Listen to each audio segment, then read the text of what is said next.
Hello, this is Pierre, live from Poznan, Poland, here at the so-called COP, the UN Climate Summit, where politicians will be deciding our future within the next few hours. Welcome to today's edition of Who's the Kid Next Door. Today, at the last official day of the COP, we are meeting Katikeya. Katikeya is from India, he's 24, he studies environmental management, and he's involved in a lot of climate-related stuff in India. Karthik also leads the Indian Youth Climate Network. It's a group of 8 people that came at the COP to bring the voice of the Indian youth into that international climate movement. Hello, Karthik. How are you doing today? What have you been involved in this COP this year? Well, I've had a unique opportunity to represent the first ever Indian youth delegation at various different forums. Last year, as you know, there was no Indian youth presence, official Indian youth presence at Bali, and we've managed to hammer together an excellent delegation of young climate leaders from across India that have managed to get here, and I think there's 8 of us. And it's excited a lot of people to know that there's a presence of Indian youth finally.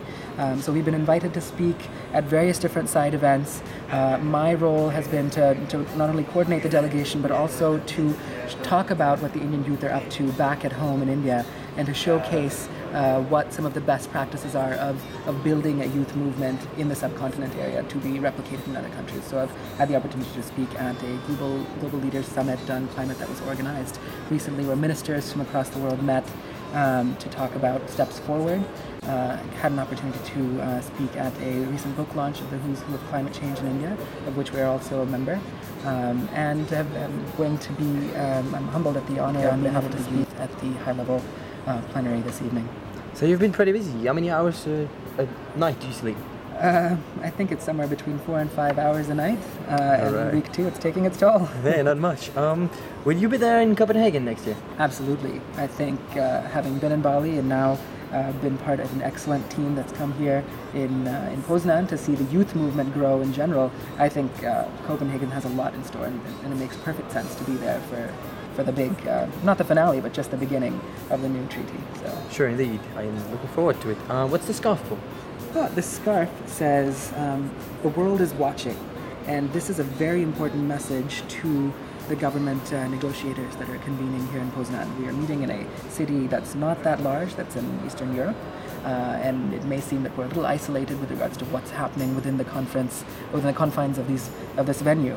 But I think the scarf's main purpose is to drive home the point that because we're deciding the fate of the planet, very important negotiation, and it's something that the world is in tune to, and they cannot forget that they're not just representing individuals or their governments, but they're representing people, and that should bear on the negotiating process.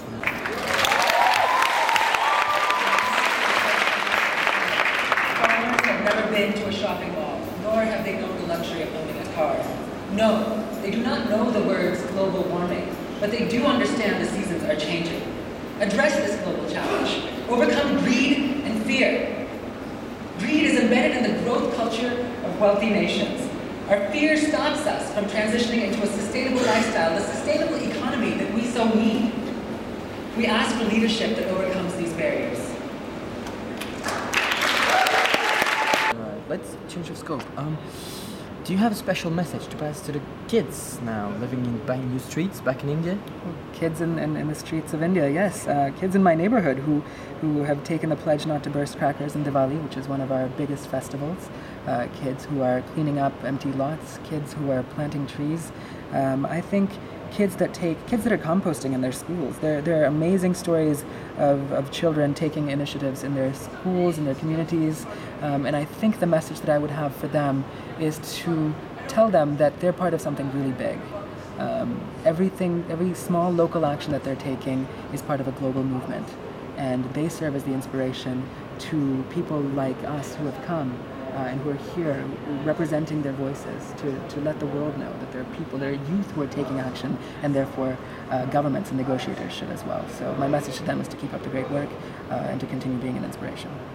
Thank you very much, Karthik, and enjoy the last day of the conference. Thank you.